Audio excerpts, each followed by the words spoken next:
sobre la Tierra. ¿Por qué aquí, en esta pequeña galaxia? ¿Para qué tenemos este privilegio? El universo te está llamando. Más de 30 millones de personas están migrando de sus países por guerra, trabajo o cambio climático.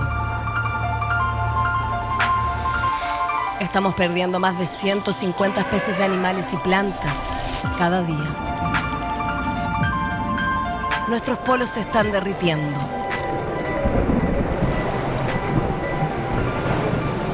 Estamos buscando nuevos planetas habitables.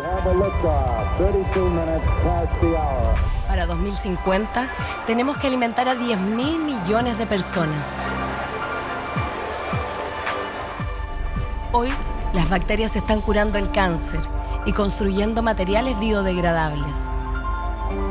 Los datos son el nuevo petróleo del mundo. Somos los protagonistas de la gran revolución de la sociedad del conocimiento. Los próximos 100 años pueden ser la mejor o la peor historia de la especie humana. ¿Qué futuro quieres construir? La vida te está llamando. Toma conciencia hoy. Congreso Futuro. Ideas para cambiar el mundo. Seguimos disfrutando de grandes expositores en esta tercera jornada de ciencia y reflexión. La medicina avanza cada vez más. Hoy en día es posible tratar enfermedades considerando nuestra información genética, regenerar tejidos o utilizar herramientas tecnológicas para realizar más y mejores análisis. Para conocer más acerca de estas posibilidades, comenzaremos la sesión Medicina a Medida junto a Molly Stevens, profesora de materiales biomédicos, Gabriela Repeto, directora del Centro de Genética y Genómica, Leming Shi, profesor y doctor en química computacional, y Jason Arora, experto en el cuidado de la salud pública.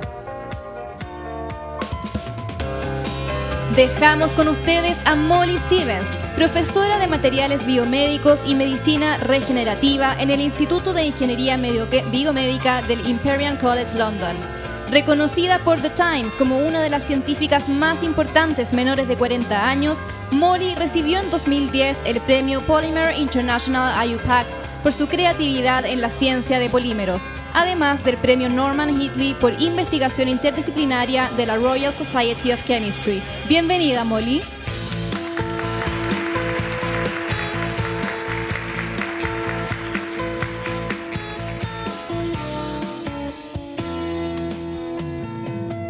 Hi, it's a real pleasure to be here today. Buenas tardes, es un placer estar aquí para hablarle cómo los materiales pueden utilizarse dentro del cuerpo para tanto sanar el cuerpo y para también detectar enfermedades tempranas.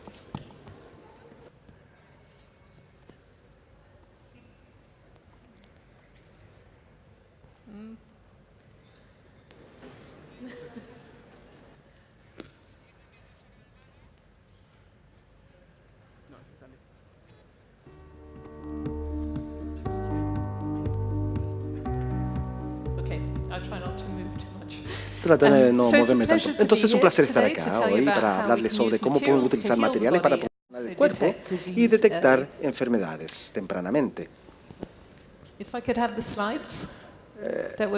Diapositivas, por favor.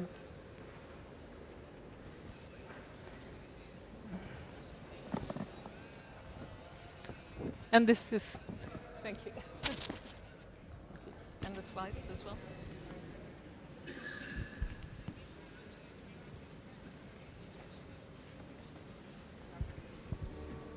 Can I have the slides?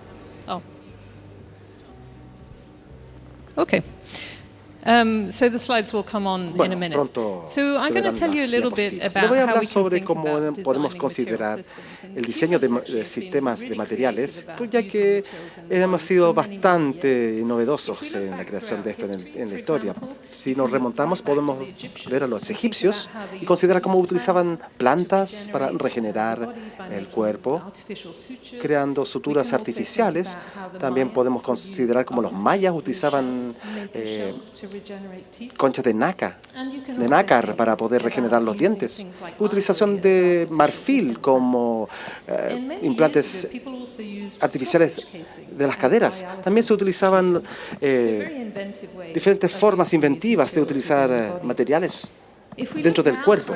Ahora, si vemos el campo de la medicina regenerativa, los médicos o los científicos están buscando, verificando el cartílago, el hueso, diferentes aplicaciones, y para cada una de estas aplicaciones tenemos que considerar meticulosamente de cómo diseñamos el sistema de materiales, porque van a ser muy diferentes en todas estos sistemas de aplicaciones. Primero le voy a hablar cómo se considera la ingeniería de tejidos y cómo utilizamos materiales para este campo.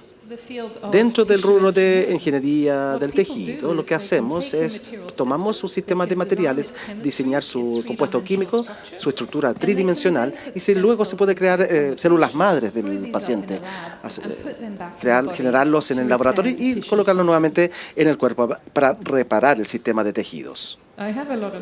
Tengo muchas diapositivas, pero no se ven, pero voy a continuar. Una de las cosas que sí hicimos hace muchos años, cuando aún estaba estudiando en MIT, con el profesor Shastri y Langer, decidimos simplificar este enfoque de ingeniería de tejidos. En vez de hacer que las cosas crezcan en los laboratorios, diseñamos materiales muy simples, pero los inyectamos directamente al cuerpo. Lo inyectamos en un lugar muy específico también. Todos tenemos un tejido que se llama el periostio, en la parte externa de nuestros cuerpos óseos, y está muy vinculado con el cuerpo subyacente, con el hueso subyacente. Y lo que hicimos es desarrollar formas de poder ingresar por debajo de ese tejido y crear un espacio artificial entre el tejido y el hueso subyacente, inyectar nuestro sistema de biomaterial, y luego creó un ambiente perfecto para que muchas células se multipliquen y crean nuevos huesos que podemos utilizar para el trasplante. Cuando hicimos eso, no teníamos que agregar ningún tipo de factores de crecimiento complejo, y pudimos generar uno de la cantidad más grande de huesos reportado en la literatura hasta entonces. Avanzando, podemos considerar diferentes cosas, diferentes formas. Una de las cosas que generalmente se hace cuando se diseña o se puede imprimir diferentes, ustedes conocen las impresoras 3D, ¿verdad? Y se puede hacer para que los poros sean suficientemente grandes para que los vasos sanguíneos pueden crecer en estas estructuras como al formarse nuevo tejido. Y debido a que estos poros son bastante grandes, estos andamiajes de microporos, y lo que se hacen, la célula, aunque es tridimensional, la célula lo considera como una superficie en forma de curva bidimensional. Entonces lo aplana y adopta una forma no biológica. Otro enfoque donde se puede salir de esto es diseñar un material con ninofibra dimensiones, o sea, fibras muy pequeñas que encapsulan en 3 dimensiones las células y le otorgan mucha información, y se puede visualizar esas células cambiando de forma. Y esta es otra forma de considerar la medicina regenerativa. Sería maravillosa si me diapositiva, porque ahí se podrían ver, porque hay imágenes maravillosas de las cosas que estoy mencionando acá. Un material que quisiera hablar es una tecnología completamente nueva que hemos desarrollado en nuestro laboratorio. Esto es una tecnología que llamamos una tecnología de nanoagujas. Si hacemos superficies inteligentes donde hay agujas muy pequeñas, cientos de agujitas muy pequeñas comparado con el tamaño de una sola célula, y podemos hacer que estas células crezcan sobre la superficie, una célula que parece que aterriza sobre un bosque, y todas estas agujitas individuales ingresan a la célula, y se ingresa a la célula en cientos de píxeles o de resoluciones. Esto se puede utilizar en aplicaciones muy interesantes. ¿Hay alguna forma de poder ver las diapositivas, por favor? Okay, I'll keep going. Bueno, voy a continuar. Entonces, en ese tipo de aplicaciones, lo que podemos hacer, por ejemplo, es utilizar estas agujas para entregar in vivo, para tener acceso al músculo con modelos preclínicos, y podemos cargar las agujas con pequeñas cantidades de fármacos muy potentes. Y en algunos de nuestros experimentos tomamos nuestras agujas agujas, los cargamos con estos fármacos, lo colocamos sobre el músculo por un par de segundos, los retiramos y podemos entregar pequeñas cantidades de esta medicina que puede ayudar con la creación de nuevos vasos sanguíneos, muchos de estos. Este tipo de tecnologías son muy nuevas, no están preparados para el uso clínico, sin embargo son muy emocionantes en términos de su potencial. Otra área que podemos considerar y el uso de ello es en el área de detección de tumores. Entonces, uno de los problemas cuando las personas están extrayendo un tumor, al retirarlo, el cirujano, es muy difícil para el cirujano visualizar, distinguir entre un tejido sano y tumoroso. En ese momento, entonces, lo que sucede es que se extrae una gran cantidad de tejido sano alrededor, porque no quieren que haya tumor ahí, que no se permanezca ahí. Ahora, lo que podemos hacer con nuestra tecnología es aplicar esa aguja en esa interfaz entre el tejido sano y el que tiene el tumor, y de pronto el tejido del tumor va a iluminarse con resolución de una sola célula. Esto permite que dentro del quirófano se puede ver dónde está el tumor y cortar, extirparlo de una manera más benéfica para el paciente. El segundo tema es cómo podemos considerar sistemas de materiales para biosensoría ultra delicada, para poder detectar enfermedades de manera temprana. Muchas enfermedades se pueden aplicar, por ejemplo, para el cáncer, enfermedades cardiovasculares, enfermedades infecciosas. Nos interesa esto en países en todo el mundo, en Europa, en Estados Unidos y también en países en vías de desarrollo también, dependiendo de las diferentes aplicaciones. Y para hacer este tipo de trabajo se necesita un enfoque muy interdisciplinario. Tenemos médicos, ingenieros, químicos que se reúnen y de hecho personas de diferentes universidades también y organizaciones. Es realmente un desafío muy complicado de abordar. Lo que hemos hecho, aquí vamos a pasar rapidito, aquí están los materiales, aquí están órganos, ingeniería, tejidos o bioreactores en vivo, generación de huesos. Lo que se puede ver aquí en la izquierda son todos los nuevos huesos que se generan en el cuerpo, grandes cantidades que se pueden trasplantar, diferentes tipos de armadura. Estas son las agujas que le mencionaba. Estos son los vasos sanguíneos. Y esta es el sistema de detección de cáncer con la iluminación fluorescente de tejido. Ese tipo de sistema. Para la detección de enfermedades en este enfoque interdisciplinario, creamos un centro que se llama iSense. Y el objetivo es que muchas universidades nos permiten detectar enfermedades infecciosas y ponerlas a prueba y luego tratarlos potencialmente y tener un impacto sobre la salud humana y sus aplicaciones. Muchas universidades se reúnen para hacer esto. En iSense nosotros trabajamos con HRI en Sudáfrica. Podemos ver que hay diferentes componentes que se reúnen aquí. Parte del proyecto es identificar nuevos biomarcadores. Yo desarrollo nuevos tipos de nanomateriales que nos entregan mayor señales para detección temprana de enfermedades. Luego podemos desarrollar este tipo de sensores en algún momento en particular, como una prueba de embarazo, un test de embarazo, pero más sensible. Y lo bueno de esto es que podemos desarrollarlo en ciertos formatos que luego podemos leer en nuestros celulares. O sea, se puede hacer en la clínica, enviar una señal y entender cómo se difunde o propaga la enfermedad. Aquí hay una imagen que se puede ver de una de las pruebas que hemos desarrollado y cómo lo podemos leer en nuestro celular. Y hay diferentes aplicaciones que luego nos cuantifica cuánto de la enfermedad o de los biomarcadores de la enfermedad está presente. Y podemos detectar de varios niveles de enfermedades. Voy a terminar hablándoles sobre algunas aplicaciones. Nos motivó bastante realizar trabajo donde pudiésemos entender cómo se está propagando el ébola. Entonces, tomamos algunas pruebas, fuimos a Uganda. Este es un proyecto muy colaborativo, se publicó la semana pasada, de hecho, y lo que hicimos fue desarrollar estas pruebas para poder tomar una pequeña muestra de sangre del paciente y luego utilizarlo para determinar qué cepa del virus, qué cepa de ébola habían padecido estos pacientes. Podemos distinguir con alta sensibilidad entre 3 diferentes cepas del virus y leerlo en nuestros celulares para poder así generar un mapa para comprender mejor cómo se propagan estas enfermedades dentro del campo. Bueno, este tipo de aplicaciones es sumamente importante indicar si alguien tiene, o que nos muestre si alguien tiene ébola o no, sobrevivientes de ébola, pero comprender qué está sucediendo con estas enfermedades, cómo se están propagando y cómo podemos utilizar esa información para detener la propagación. Aquí es muy diferente. Otra tecnología clínica, esta es una tecnología que nos emociona mucho, ha sido desarrollado y ahora es, bueno, la prueba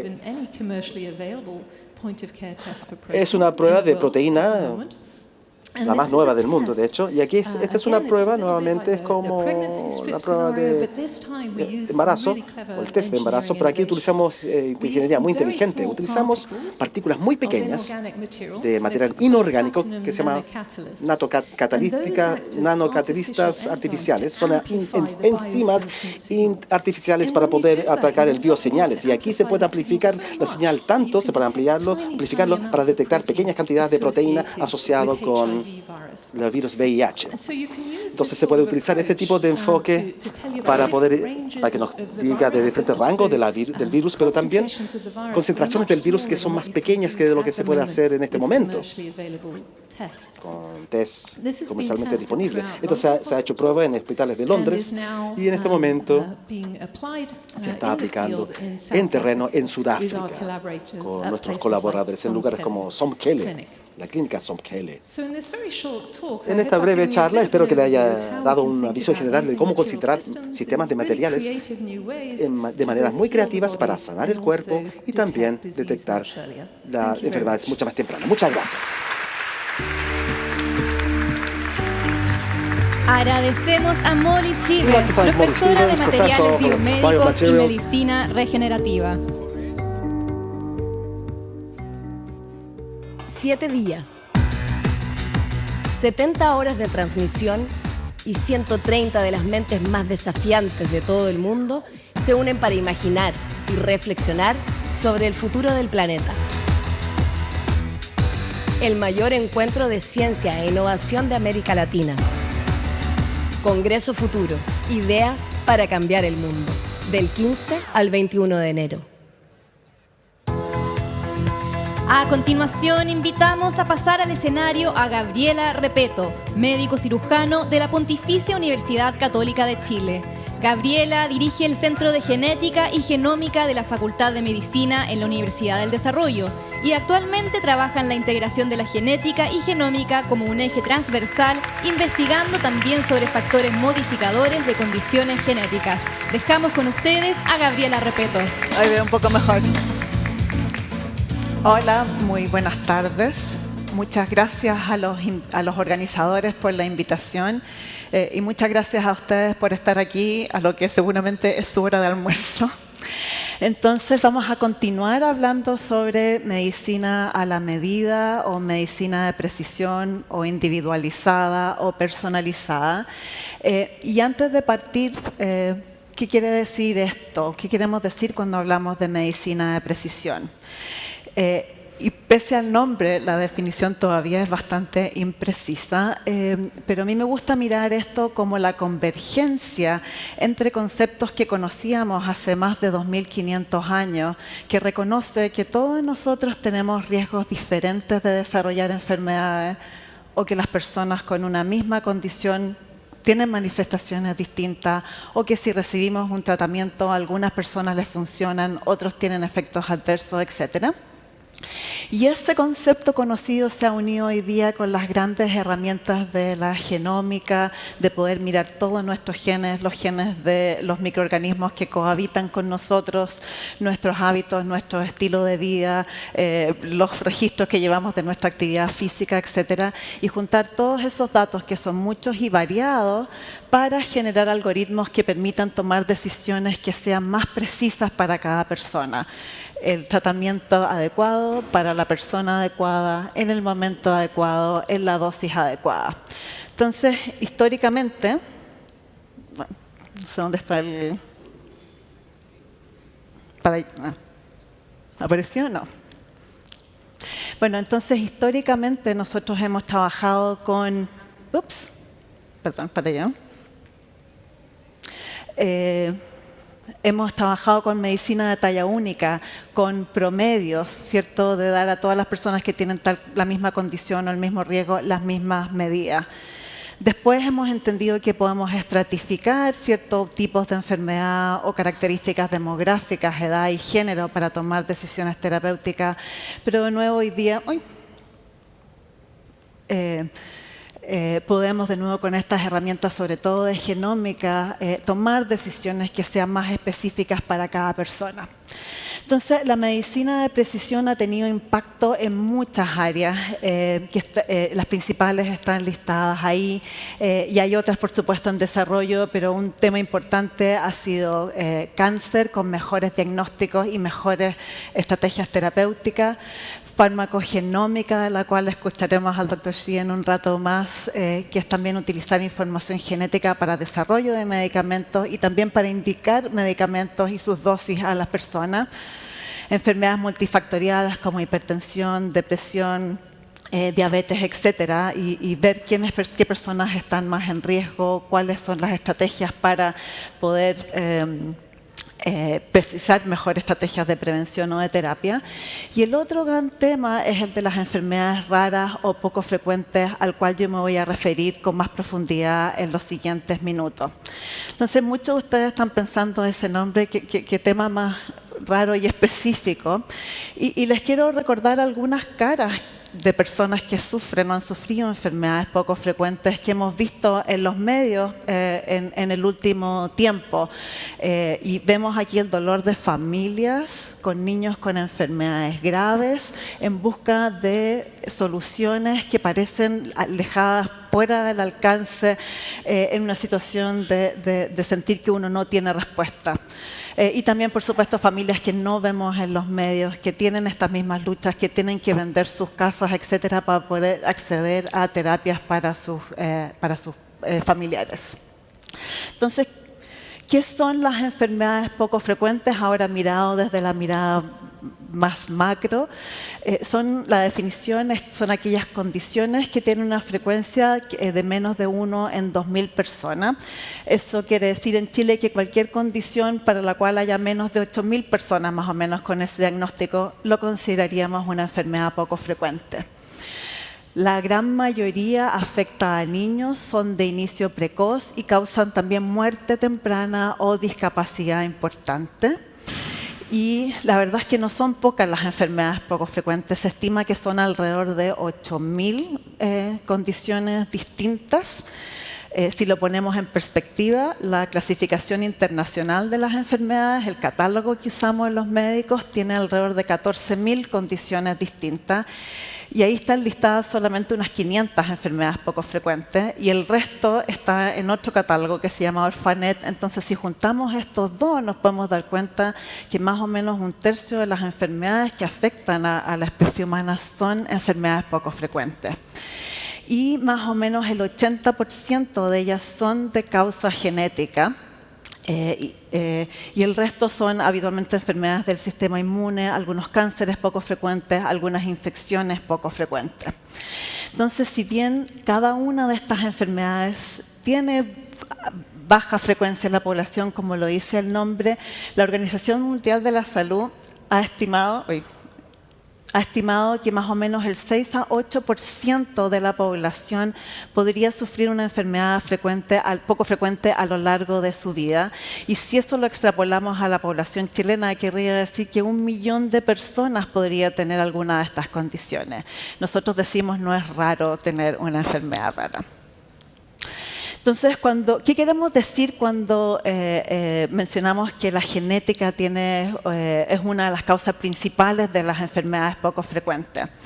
Lo que ustedes ven en este gráfico es como una gradiente en la cual uno podría colgar cualquiera de estas 20.000 enfermedades existentes. A la izquierda ustedes aquellas que tienen una causa fundamentalmente genética, a la derecha las que la causa son fundamentalmente ambientales y en el medio la mayoría de las condiciones que nosotros conocemos que llamamos multifactoriales porque requieren factores genéticos, ambientales, el azar, etcétera.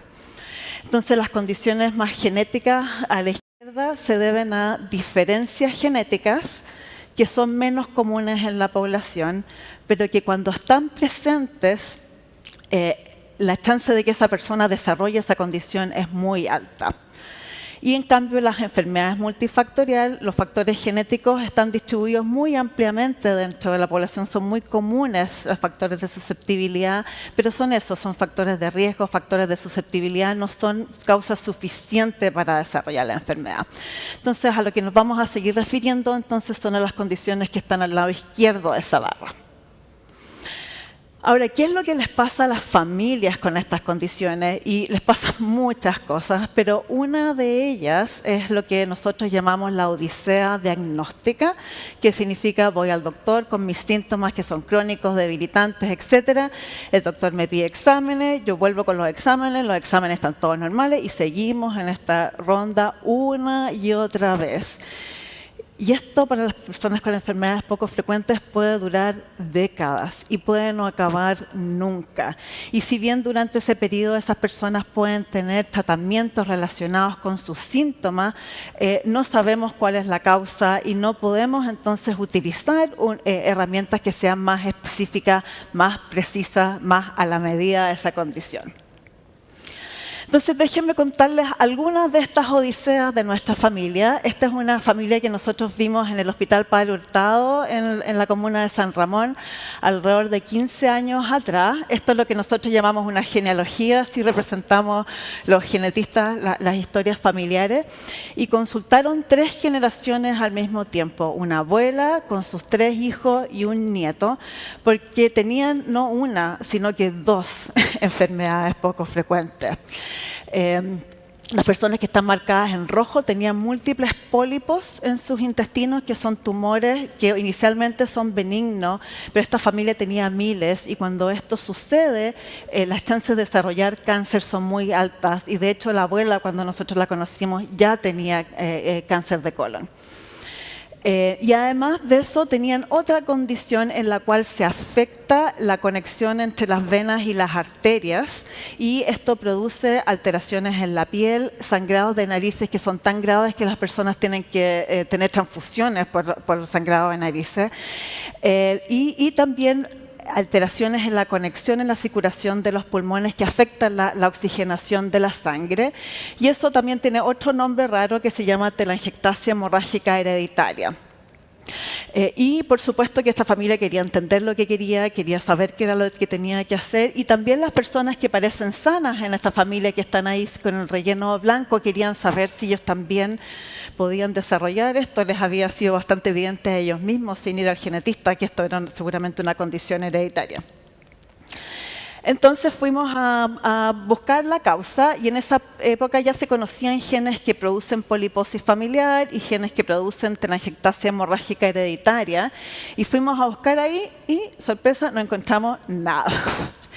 Y mientras hacíamos esta búsqueda, nos cayó la teja de que los genes involucrados en estas 2 enfermedades, los 2 eran parte de un proceso en común que regula cómo crecen las células, cómo proliferan. No voy a dar detalles, pero se llama la vía de TGF-beta. Entonces era obvio ir a buscar ahora en algún otro miembro de ese proceso.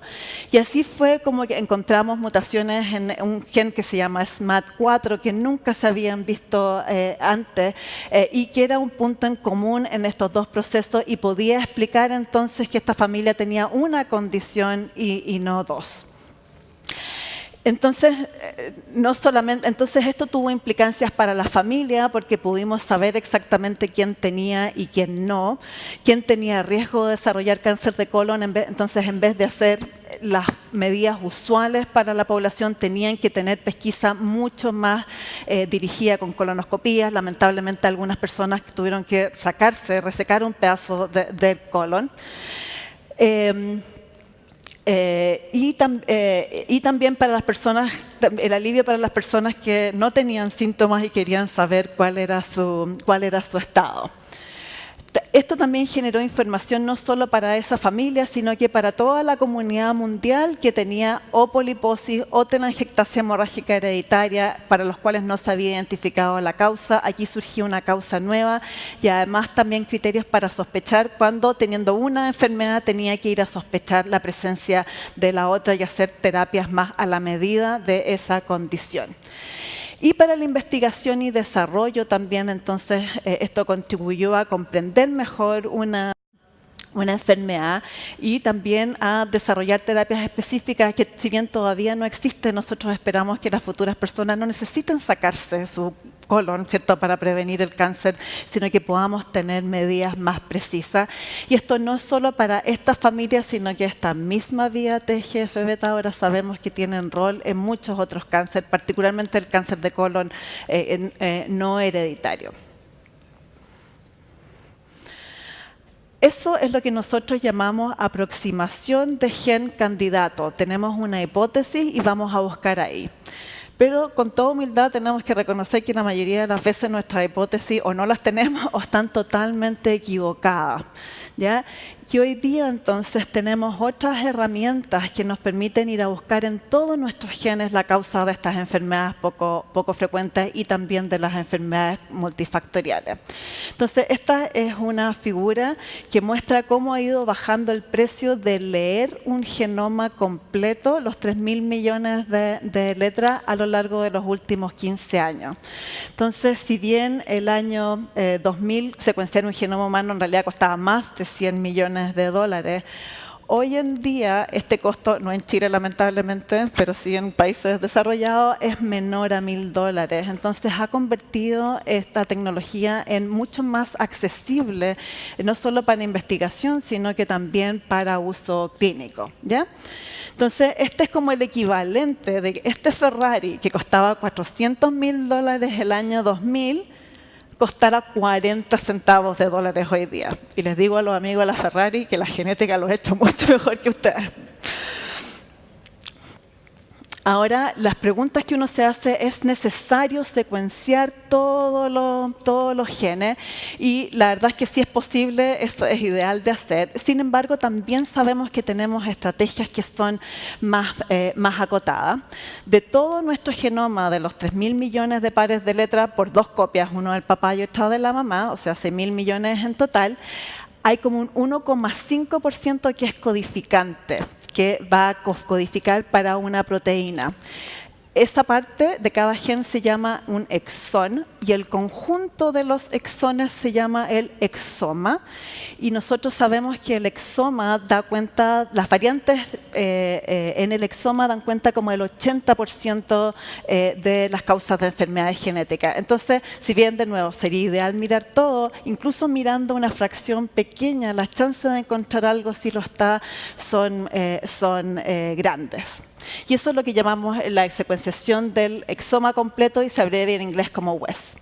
Entonces, déjenme contarles otra odisea que usa estas nuevas herramientas. Y este es un niño en Estados Unidos, en Milwaukee, que alrededor del año y medio de edad desarrolló una enfermedad intestinal gravísima, con inflamación, con abscesos, infecciones, con perforaciones, y se le hizo lo que sabíamos hacer en esa época, que era también resecar pedazo de colon, sacar pedazo de colon y seguir sacando, lo cual causó importantes consecuencias nutricionales y hospitalización por muchísimos meses, y se buscó la causa y no se encontró nada, hasta que alguien decidió utilizar estas herramientas nuevas y se secuenció el exoma de este niño y se encontró una variante en un gen que se llama SIAP, no vamos a entrar en detalles, pero que es un regulador de la inmunidad. Y este gen nunca se había visto involucrado en enfermedades del intestino, pero sí causa enfermedades de la sangre, que también tienen un nombre raro, y cuando son severas, se habían empezado a mostrar que respondían a trasplante de células madre. Y eso fue lo que se ofreció a este niño. Y a las 6 semanas estaba en su casa comiendo de nuevo y haciendo vida normal. Entonces aquí yo creo que este es uno de los ejemplos que más ilustra el poder de esta medicina a la medida. Sacábamos un pedazo de colon y ahora eso, una enfermedad intestinal, la cambiamos entonces por una terapia que involucra un trasplante de células troncales que jamás se nos hubiera ocurrido con las herramientas usuales. Entonces, la genómica ha ayudado cualquier cantidad a descubrir nuevos genes causantes de enfermedades raras. Este es un gráfico del número de enfermedades raras o poco frecuentes nuevas que se han ido describiendo. Entonces, antes del proyecto del genoma humano, que lo marqué yo ahí con una barra, era más o menos 10 a 20 enfermedades nuevas al año. Durante el proyecto Genoma Humano, esa velocidad aceleró hacia un poco más de 100 causas de enfermedades poco frecuentes al año, y con estas nuevas tecnologías que llamamos secuenciación masiva, alrededor de 200 o 300 condiciones nuevas por año, y todavía quedan muchas por descubrir. Entonces, muchos países se han dado cuenta de la gravedad de este problema y la importancia, y también de la disponibilidad de mejores herramientas. Y aquí les muestro logos de algunos países que tienen ahora estrategias de genómica destinadas para resolver esta odisea diagnóstica y hacer mejores recomendaciones terapéuticas para los pacientes, las personas con enfermedades poco frecuentes. Inglaterra, Estados Unidos, Australia, hay en Japón, en China, en Estonia, etc. Y también hay redes y los datos de cada país convergen a las redes internacionales que están abajo, redes de enfermedades no diagnosticadas, para generar conocimiento que sea útil a las personas y disponibles para toda la humanidad, porque tal vez tenemos una familia en Chile, pero la siguiente familia está en Tailandia.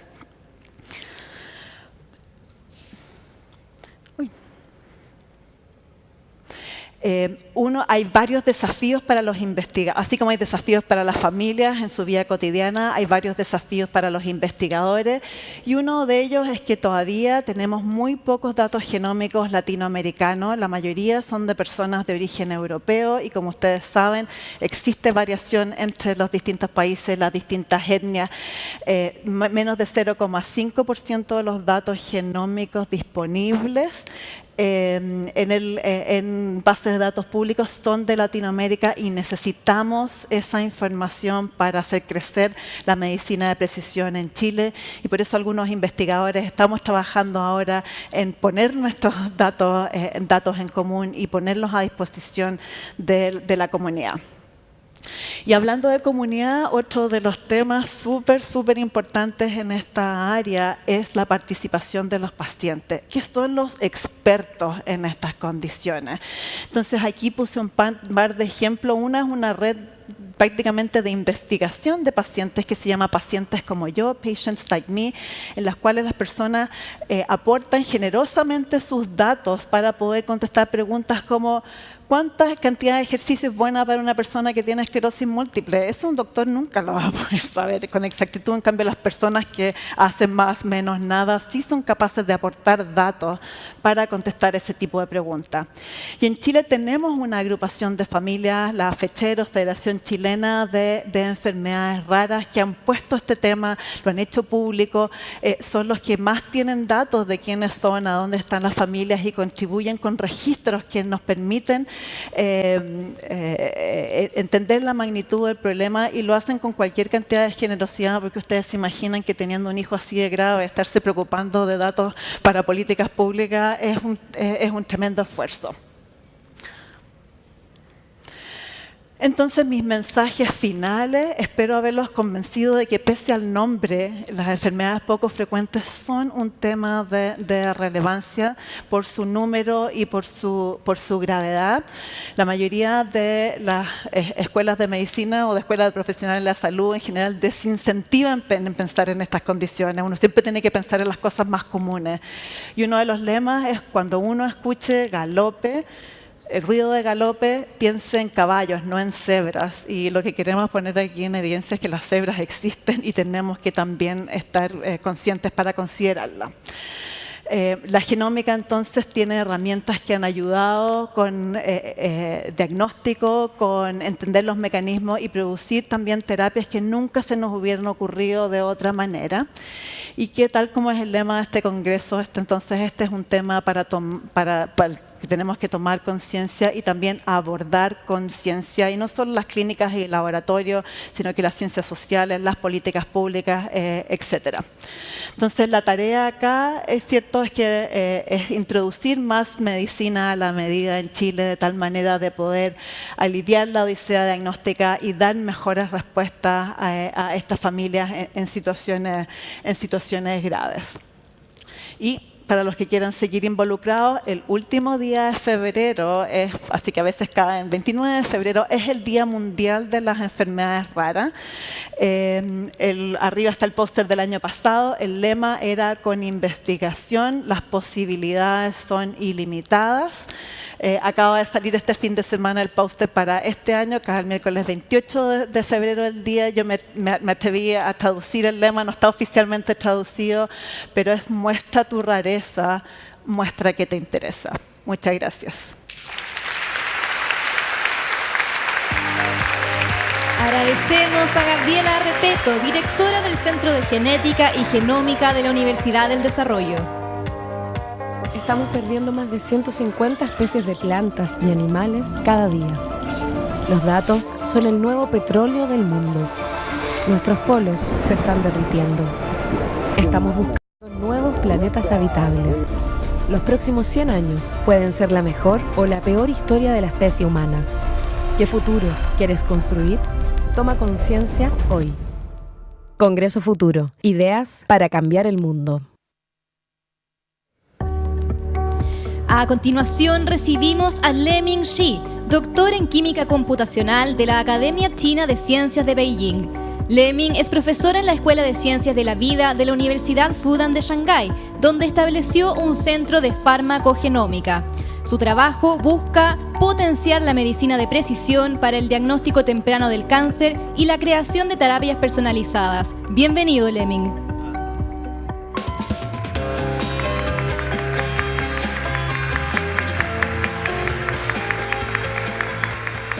Hola Chile, desde China. Tengo 15 minutos para contarle una historia de lo que es la medicina, la ciencia de precisión. ¿Qué podemos hacer y cuál es el desafío? Perdón. ¿Por qué necesitamos medicina de precisión? Es porque ahora estamos al punto donde tenemos que, digamos, usar la reproductibilidad en medicina. Y otra es la calidad y estandarizar. Y eso es porque todo el trabajo que estamos hecho no ha sido reproducible. Usamos tecnología del... Él explicar lo que es el concepto OMIC, pero yo voy a compartir con ustedes lo que estamos haciendo en términos de estandarización, control de calidad, hacer medicina de precisión, no solamente un sueño, sino una realidad. Bueno, ustedes pueden ver estas cifras. La mayoría de las personas que toman un medicamento, una droga, piensan que van a ser curadas, pero desafortunadamente no es la realidad. En promedio, solamente 50% de las personas pueden ser beneficiadas de un tratamiento de droga que estén tomando. Y no estoy acá para y si no quieren ser paciente de cáncer que sea solamente parte del 25% que sea beneficiado del tratamiento. Eso significa que el 75% no recibe un beneficio al tomar un medicamento determinado. Y la razón es porque no sabemos diferenciar un buen paciente de un mal paciente. Un buen paciente son aquellos que se benefician de un tratamiento específico. Es un hay eficacia. Y si no es posible, además no tienen efectos secundarios. Pero en la situación actual, gran parte o mucha gente no solamente no reciben beneficios, sino tienen una serie de acciones, de efectos laterales.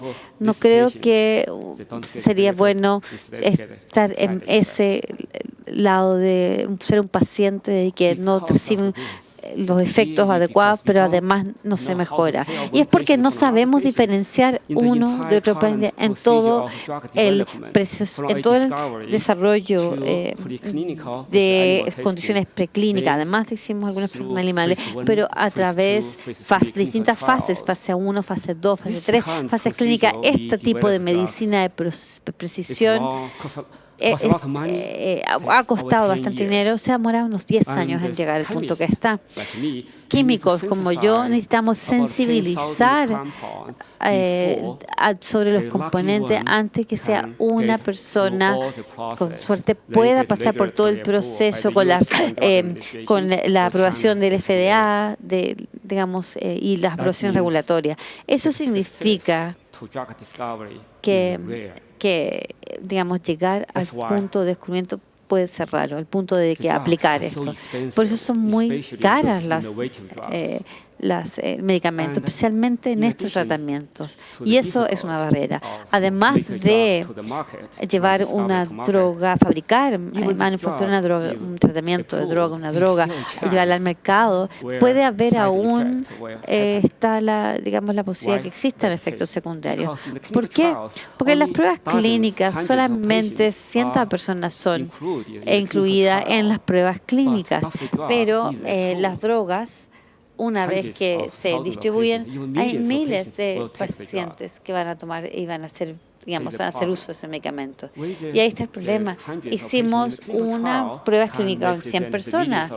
Quizás presentan la media de las pacientes, pero sigue habiendo un elemento de desconocimiento.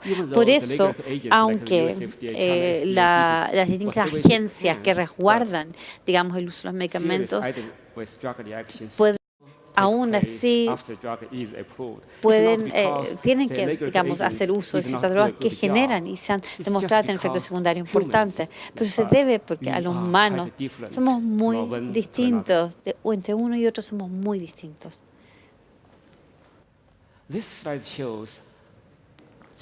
Esta diapositiva muestra principalmente en las pruebas clínicas cómo después de la prueba con animales buscamos modelos más seguros para los animales también, para que sepan. Se genera un paquete de trabajo de un documento, un informe donde se han hecho todas estas pruebas y se asegura que todas los medicamentos están sido probados con distintos modelos de pruebas. Y si tienen suerte, la fase 1 va a implicar llevar a cabo las pruebas clínicas para los candidatos para un tratamiento terminado en humanos, pero la tasa de éxito es muy baja y solamente recibimos, si se trabaja en las pruebas, solamente hay un 5% en el área de cáncer de éxito. Hay un 95% de los candidatos se lo hace en humanos con fallas, que van a fallar, no van a tener resultados adecuados. Por eso es muy caro este proceso de prueba, incluso en las pruebas clínicas iniciales.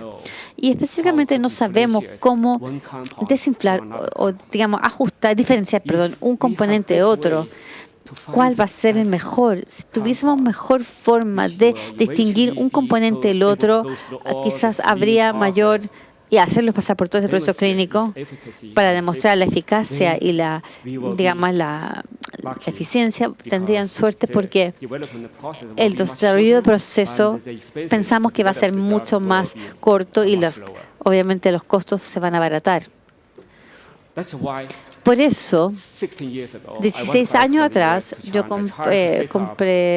me fui de China a Estados Unidos para ver con una empresa, con el doctor Luo, que sigue estando una empresa. Me fui a trabajar y apoyarles. Después de bastantes años, me fui de la empresa porque mi señora quería volver a Estados Unidos. Esto fue cuando dije China. Pero tuvimos suerte porque después de 12 años pudimos poner esta droga para el cáncer ser aprobada por el FDA.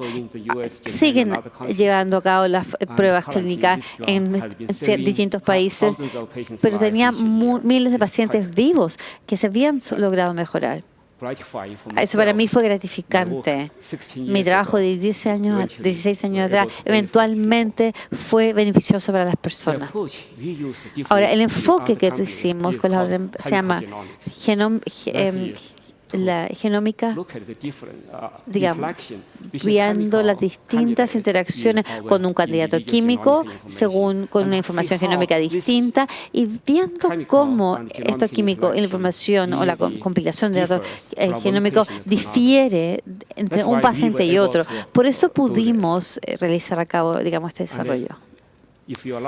Si tienen suerte, tendrían el compuesto o seleccionado para pruebas clínicas.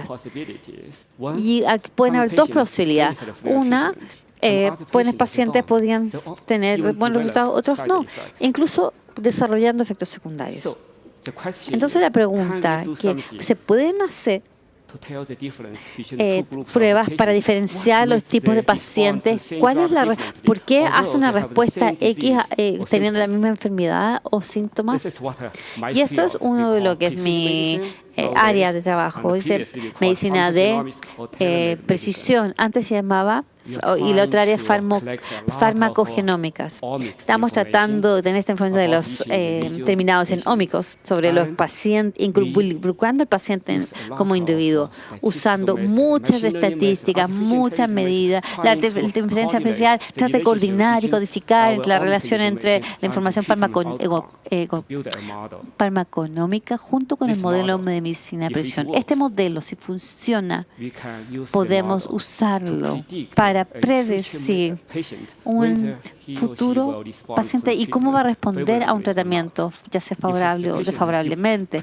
Si el paciente hubiese sido de parte de uno de estos grupos, hubiese podido o que no desarrolle efectos, que desarrolle efectos secundarios, no le debemos dar esa droga al paciente. Entonces depende probablemente del paciente la respuesta. Bueno, este es el concepto básico de medicina de precisión. Pero la idea o el desafío es en el fondo el modelo o el biomarcador para esto requieren ser predecibles. Eso significa que ustedes pueden hacer predicciones más precisas, no solamente para terapias, incluso para medicina china o hasta la medicina tradicional. Tenemos muchas formas de analizarnos o comportarnos según nuestra genética y nuestro genoma y cómo los transcriptomes funcionan, al igual que las proteínas. Podemos incluso ver la situación generando una serie de datos para cada paciente, ya sea en una prueba determinada inicial o pruebas de una medicina terminada. Eso genera muchas oportunidades, pero también desafíos. Las oportunidades nos van a permitir, diferenciar cómo la estructura química interactúa con un individuo, siendo una serie de datos el individuo. individuo. Se pueden averiguar la relación para buscar la estructura química junto con, digamos, la información genómica específica. En nuestro ámbito de trabajo hemos hecho mucho avance basados en las pacientes, perfiles genéticos de pacientes de cáncer y datos de específicamente con genomas específicos. Se han hecho drogas, se han diseñado y los compuestos químicos de las drogas específicamente, y esto hemos avanzado año a año desarrollando cada mes esta área, que ha sido muy bueno. También podemos darle alguna de rotulación específica como ventajas que tiene la FDA para otorgar alguna, digamos, asociación de ciertos efectos secundarios con algunas drogas. Bueno, nuestra área no tiene mucho dinero para desarrollarse, pero en el fondo como el FDA para aprobar cientos de drogas en forma simultánea. Pero ¿por qué nuestra baja proactividad con la cantidad de drogas o biomarcadores? ¿Por qué no han sido tan voluminosos como nos hubiese deseado? La razón aquí es porque no tenemos la reproductibilidad en nuestra área para cuantificar y, digamos, clasificar la información genómica. Si no tenemos buenos datos genómicos como la X muestra, aunque tengamos información buena de fenotipo, nos va a costar mucho ver las informáticas de los bioinformáticos, y es un proceso que tenemos que desarrollar. Quiero mostrarles algunos de los otros ejemplos de por qué ha tenido baja reproducibilidad en nuestra ámbito. Pero aquí podemos ver que cuando se analizan dos grupos, tenemos que tener son dos grupos iguales, pero en la realidad solamente hay 20% es igual. El otro 85% del dato que también es parte del resultado, va a depender de quién analizó el dato. Ese es uno de los problemas que nos enfrentamos en nuestra área. También tenemos que usar el ADN del paciente con una medicina o con una droga específica, pero va a depender también de un 25%. Quien tome la droga va a depender los resultados de dónde se analizaron los datos y quién los interpretó en forma clínica. Entonces, hay muchas formas de analizar un dato y aún estamos determinando cuál es la mejor forma. En esto han pasado 15 años. Hemos dedicado mucho tiempo abordando las distintas cientos de organizaciones, 300 científicos, para ver estos temas. No podría ahora darles en detalle, pero hemos trabajado arduamente. Pero en lo subyacente hemos encontrado que con cierto que en general los datos es distinto, quien analiza el dato hace la diferencia. Necesitamos tener sistemas estandarizados para la compilación de los datos. Por eso estamos generando mucho material, conjuntos de datos, para poder evaluar y contraevaluar la calidad de los datos, el desempeño de los métodos de análisis de resultados para que nuestra reproductibilidad sea mejorada. Ahora, este es el ciclo de tenemos el enfoque hacia la medicina de precisión. Tenemos que tener buena información fenotípica, también buena información genómica y distintos tipos también para el flujo, para, por ejemplo, los genomas, los transcriptónicos, los proteinómicos, también los abdómicos, y así. Esos son los datos de alta calidad. Ahora, el dato grande, los grandes datos, las grandes bases de datos, tiene que ser de buena calidad, estandarizado y también respondiendo hasta, digamos, a poder trabajar esta área, buscando nuevas barreras, empujando las barreras de diagnóstico, también para poder predecir de alguna manera, prevenir, monitorear la resistencia que puede existir con ciertos fenotipos. Ahora, también previniendo quizás en el futuro enfermedad usando estos, digamos, biomedidores. Ahora, como usted sabe, hay control de calidad en cada etapa. Ahora, se ha trabajado en esta decisión muy arduamente con nuevos diseños, de tal forma que cuando venga ese día, yo creo que hagamos un mejor trabajo para algunas mediciones y telemedicina específica con un diseño para cada individuo. Estamos trabajando arduamente a nivel con la sociedad internacional, tratando con la meta de mejorar la predictibilidad de la medicina, digamos, específica. No podría, o sea, con esto podemos prescribir y dosificar la medicina en forma específica para cada individuo. Habiéndoles dicho, muchas gracias por su atención. Agradecemos a Leming Shi, profesor y doctor en química computacional. Chile, 12 ciudades, 7 días, 70 horas de transmisión y 130 de las mentes más desafiantes de todo el mundo se unen para imaginar y reflexionar sobre el futuro del planeta. El mayor encuentro de ciencia e innovación de América Latina. Congreso Futuro, ideas para cambiar el mundo, del 15 al 21 de enero. Invitamos a pasar al escenario a Jason Arora, experto en atención de salud pública. El trabajo de Jason se enfoca en entregar buena atención médica al costo más bajo posible y ha inspirado a gobiernos, hospitales y compañías de ciencia a adoptar prácticas médicas basadas en valores. Bienvenido, Jason.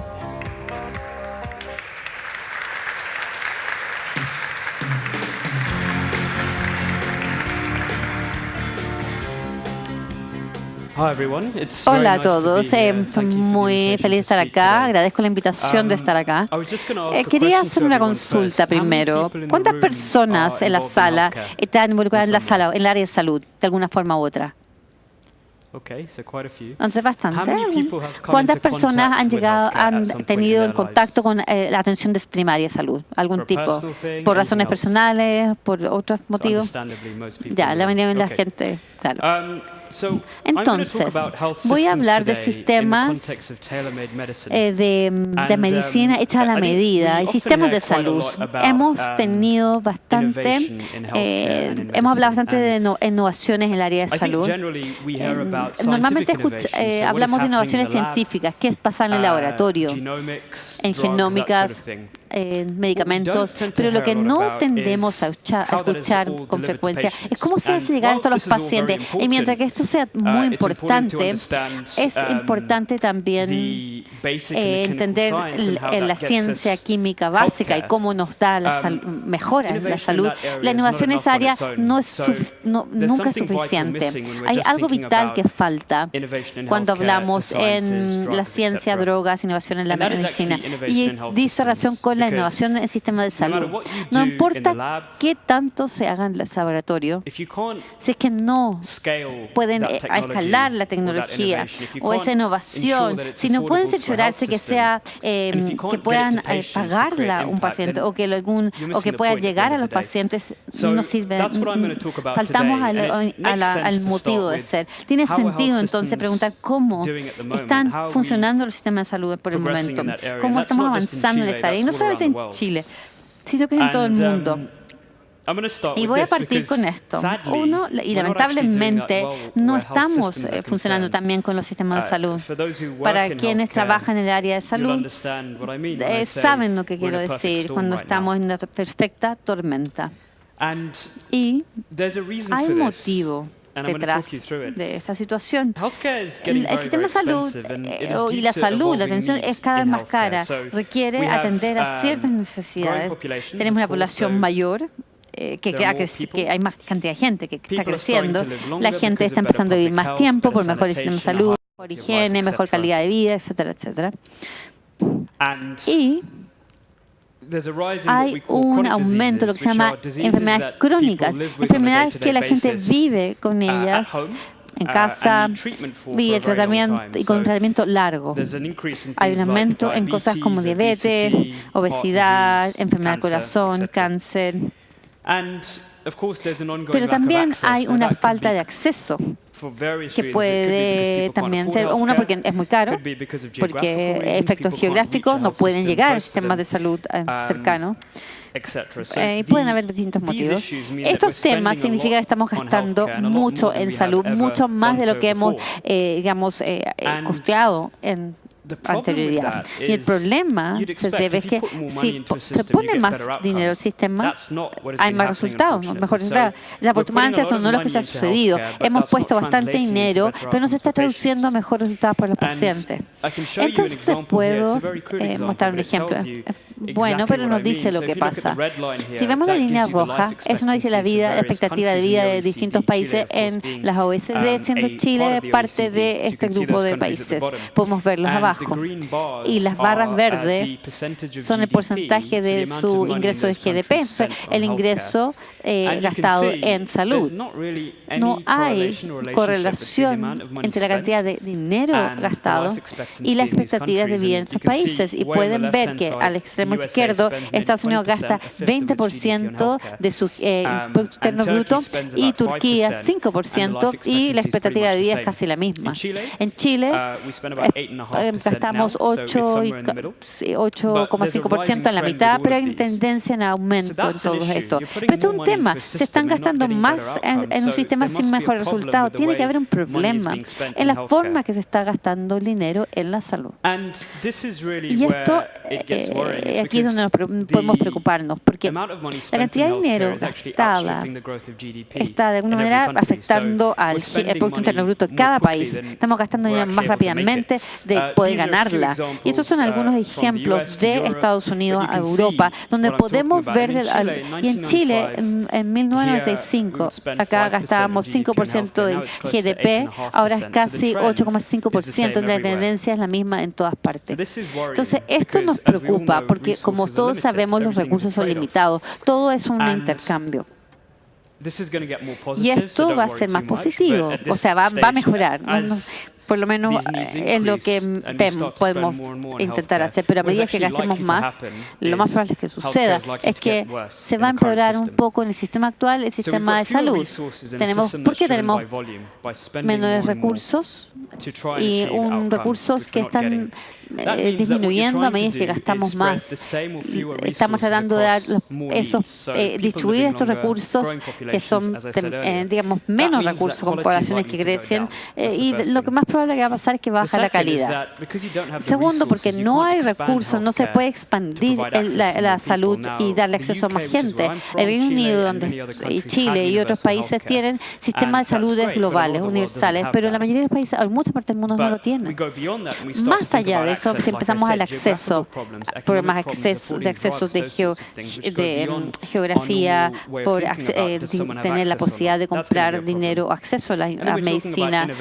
Y por ejemplo, ahora la innovación, si no hay fondos, no hay dinero, no se puede invertir en innovación. Por lo tanto, lo que estamos viendo es donde los sistemas de salud no pueden pagar o costear innovaciones disponibles y no están haciendo llegar a los pacientes. Entonces, estamos dirigiéndonos genéricamente a un sistema de salud de pobre calidad y solamente buena para algunos selectos. Están pensando, bueno, ¿qué estamos haciendo? Bueno, las buenas noticias es que sí, hay una solución. Hay muchas soluciones que las personas están intentando, y les voy a contar de una de estas hoy en día. Demos un paso atrás, tratemos de analizar el problema. Es como industria es única, a nivel básica tiene una serie única de elementos. Necesitamos proporcionar salud a todos en algún minuto de su vida. En algún punto de la vida todos necesitamos atención. Entonces, ¿quién ha estado en contacto con el sistema de salud? Seguro, pensé que todos iban a levantar la mano, porque todos han ido a ver un doctor. Y si no han ido, todo el mundo iba a ir a verlo. Entonces tenemos que proporcionar esto para todos, toda la población en el planeta. Esa salud tiene que ser, atención de salud tiene que ser de alta calidad, porque es un habilitador para el resto de lo que hacemos en la vida, la comunidad, las familias, el trabajo. Y tenemos que hacer esto con recursos limitados o finitos. En un país donde tienen que gastar dinero en transporte, educación, etcétera, todo es una compensación, tienen que ser inteligentes como usar los recursos. Eso ya es es difícil y es un problema único en sí. Pero todos tienen que tener acceso, tienen que tener buena calidad y todos tienen que ir con una serie de recursos limitados. Ahora, hay dos variables en la pantalla. Una es calidad y la otra son recursos. Si tomamos estas dos variables, veamos cómo resolver el problema. Sustituimos por calidad por resultado, porque eso es calidad, el resultado es lo que le importa a los pacientes finalmente. Y sustituimos recursos por costo. Solamente para el efecto del análisis. Llegamos a lo que decimos valor.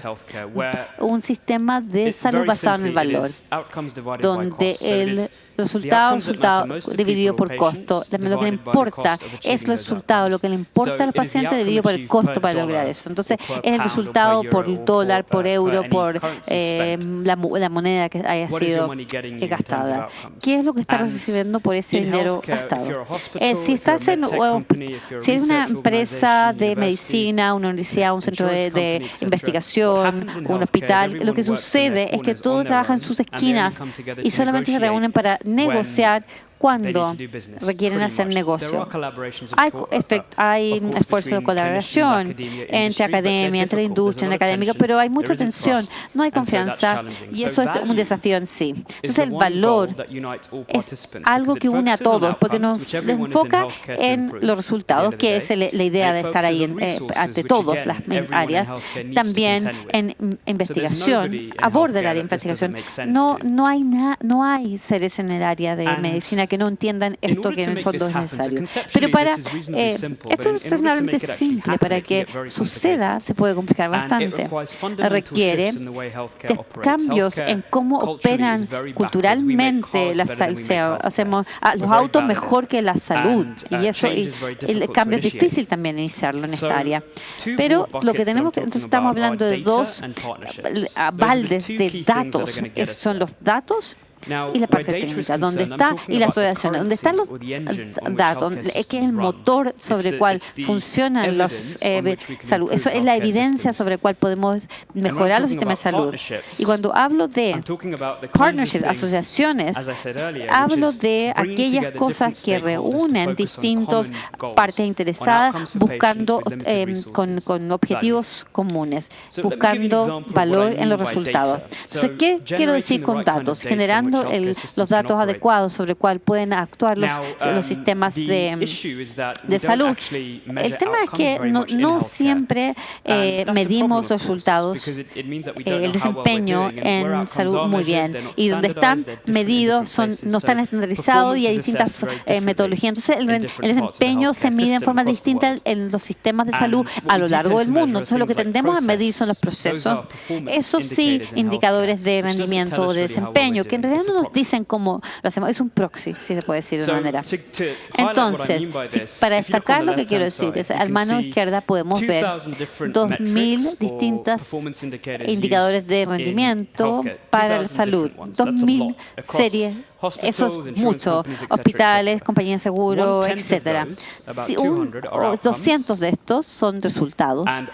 Y de estos resultados, creo que el 10% de eso son resultados reportados por pacientes. En otras industrias, eso sería increíble. Si piensan en éxito o el éxito de la industria, no les piden al consumidor final cuál es el éxito para ellos.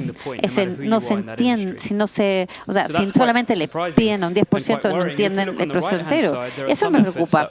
A mano derecha hay esfuerzos donde se está tratando de tener serie de datos basados en los pacientes para asegurarse que el éxito de la salud sea de perspectiva del paciente. Entonces, como la calidad de vida, funcionalidad, poder jugar después con los hijos, después de una cirugía de la rodilla, poder volver a trabajar, control del síntoma.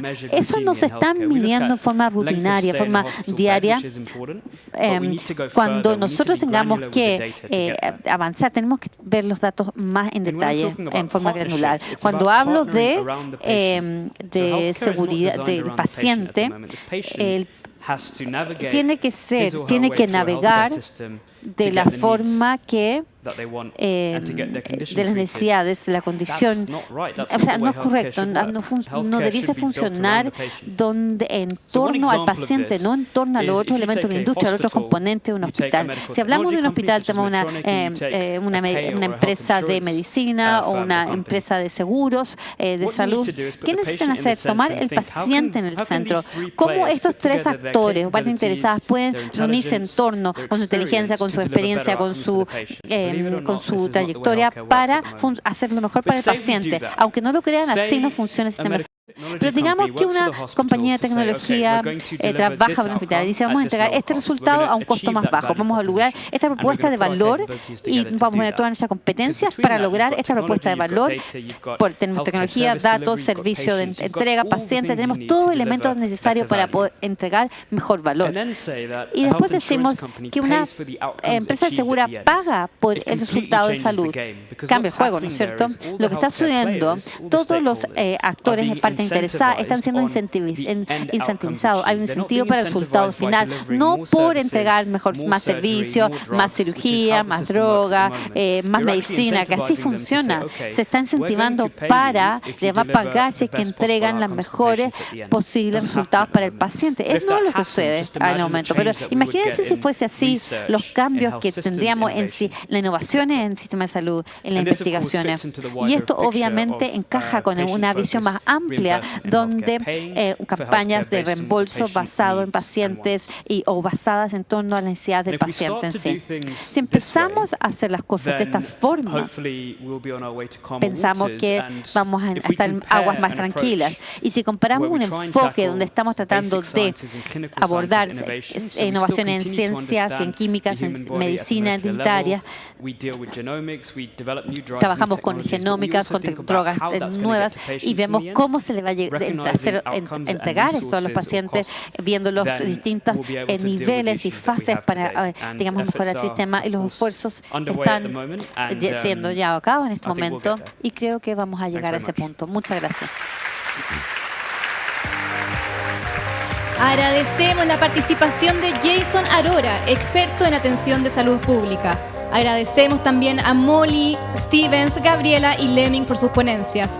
No olviden unirse a la conversación con el hashtag Congreso Futuro 2018 y seguir nuestra transmisión streaming en www.congresodelfuturo.cl. Ahora los invitamos a una pausa y volvemos a encontrarnos a las 15 horas con el panel El Océano, la Patria de Todos. Estamos perdiendo más de 150 especies de plantas y animales cada día. Los datos son el nuevo petróleo del mundo. Nuestros polos se están derritiendo. Estamos buscando nuevos planetas habitables. Los próximos 100 años pueden ser la mejor o la peor historia de la especie humana. ¿Qué futuro quieres construir? Toma conciencia hoy. Congreso Futuro. Ideas para cambiar el mundo. ¿Qué futuro queremos construir? Es la gran pregunta que nos hacemos en este Congreso Futuro, en la tercera jornada de Congreso Futuro 2018. Hoy en la mañana no ha sido la excepción de este Congreso en términos de la cantidad de ideas que se ponen en nuestro marco ahora a propósito de las presentaciones que tuvimos. Esta mañana tuvimos la presentación de Fritjof Capra. Él es el fundador del Centro de Ecolateralidad de Berkeley.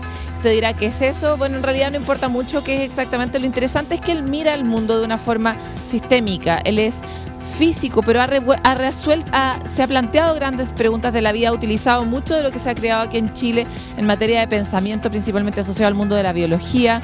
Ha sido cercano a Humberto Maturana y a Francisco Varela y a las teorías que ellos mismos han impulsado, y gracias a ella ha desarrollado su propia postura respecto de cómo en el mundo deberíamos tratar de aprender de esta mirada ecosistémica para poder también resolver problemas mucho más grandes como todos los que tenemos hoy día en el planeta.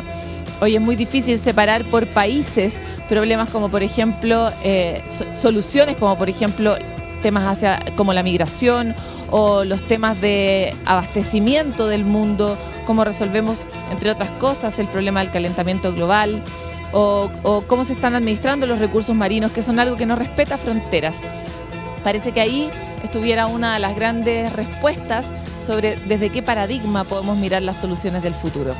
Además, esta mañana hablamos de medicina personalizada, la terapia genética, el desarrollo y la evolución de la genómica ha permitido que la medicina también vaya hacia las cosas más específicas y pueda descubrir ciertos misterios, como por ejemplo, por qué algunas personas reaccionan bien a ciertos medicamentos y otras que tienen el mismo tipo de enfermedad no reaccionan de la misma forma. ¿Qué posibilidades tenemos también de desarrollar con nuestro propio cuerpo nuevos biomateriales que tengan menor resistencia dentro de nuestro organismo? Son algunas de las preguntas que nos trataron de ayudar a contestar los expositores de esta mañana. Y hay muchos otros que nos van a contribuir con esa visión durante esta tarde. Para la tarde vamos a abrir con un panel sobre océanos, con 3 especialistas desde perspectivas diferentes. Alex Muñoz ha estado detrás de casi todas las campañas de conservación del mundo acá en Chile, detrás de la promoción de creación de parques marinos, áreas marinas protegidas. Y después vamos a tener un panel muy esperado, que es el panel en torno a blockchain. Esto es como la estructura de pensamiento que va a revolucionar y que está revolucionando actualmente el presente, pero lo va a seguir haciendo a futuro. Si usted todavía no tiene idea lo que es, esta tarde va a poder entender algunas de las claves básicas para entrar en este lenguaje que se nos propone desde el futuro, en el que estamos avanzando todos los días, pero para el que a veces no tenemos suficientes herramientas. Así que nos vemos a las 3 de la tarde en punto. Usted prográmese, aliméntese y nos vemos muy pronto.